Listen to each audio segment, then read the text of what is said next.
I got a doll for my birthday. She looked just like me. Same brown hair, same blue dress I wore. Mommy said she found her at an old shop and knew I'd love her. I named her Lily. Lily was fun at first. We had tea parties and I told her secrets. But then weird things happened. I'd leave Lily on the chair but find her on my bed later. Maybe you forgot you moved her, Mommy said, but I knew I didn't. One night I heard a noise, like tiny feet walking. I peeked from under my covers and saw Lily sitting on my desk, but her eyes were looking at me. It made my heart beat really fast. Next day, I put Lily in the closet. I didn't want to play with her anymore. She made me feel strange, but when I came back from school, she was sitting on my bed again. Her smile looked different, bigger.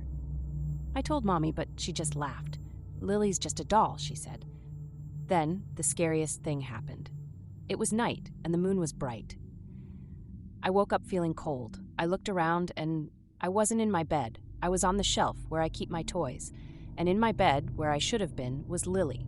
She was under my blanket, her eyes closed like she was sleeping. I tried to scream, but no sound came out. I couldn't move. My arms and legs were stiff as wood. I looked down at my hands. They weren't my hands. They were doll hands, plastic and shiny. I don't know how long I stayed there.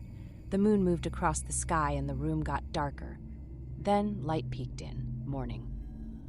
When Mommy came to wake me, she didn't see me on the shelf. She went to the bed.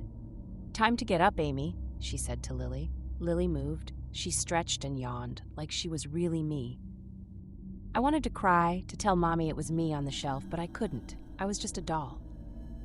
Mommy left the room and Lily got dressed in my clothes.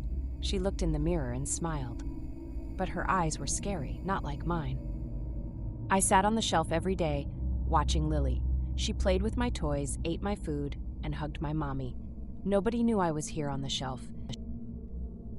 Years went by, so many years, sitting on the shelf in my room. But it wasn't my room anymore. It was Lily's room now. She grew taller and older, but I stayed the same, a small porcelain doll with a silent voice. I watched Lily become a teenager, then a grown-up. She stopped playing with dolls, stopped noticing me on the shelf. I was just a forgotten toy in a room filled with memories. Then, one sunny day, Mommy decided to have a garage sale. She gathered old things that weren't needed anymore, and that included me. I was placed on a table with other old toys, my dress faded and my hair a bit tangled. People came and went, looking at all the stuff. Then, she came, a little girl with bright eyes and a smile that reminded me of me a long time ago. Her name was Emma. Emma saw me and her face lit up. "Can I have this doll, Mommy?" she asked, holding me gently. Her mom nodded, and that's how I left my old home, tucked under Emma's arm, going to a new place. Emma's room was full of colors and laughter. She played with me every day, telling me stories and secrets, just like I used to do with Lily.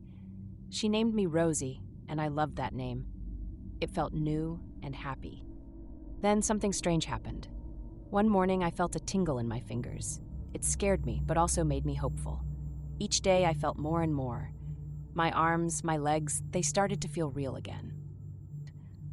One night, under the moonlight streaming through Emma's window, I felt it. I could move just a little, but it was movement. My heart, if I still had one, was beating so fast. I closed my eyes, wishing, hoping.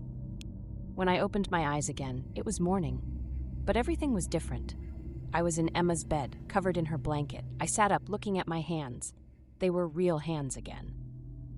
I jumped out of bed and ran to the mirror, but the reflection staring back wasn't mine. It was Emma's face.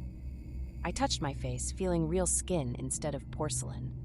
It was like magic, but also scary. I turned around and saw the shelf where I used to sit. There, in my old spot, was a doll. It looked just like Emma with her cute dress and shiny hair, but it wasn't Emma. It was just a doll, still and silent. My heart felt heavy. I understood then. The same thing that happened to me and Lily had happened to Emma. I was free from being a doll, but Emma, she was trapped, just like I had been. I remembered Lily and realized she must have been a real girl too, turned into a doll. The only way to break the doll's curse was for another little girl to take my place. It made me feel sad and guilty. I didn't want Emma to be stuck like I was. But what could I do? I was in Emma's body now. Now I go to her school, play with her friends, and live her life. But every night, I look at the Emma doll on the shelf and whisper, I'm sorry. I wish I could change it, make it all go back to normal, but I don't know how.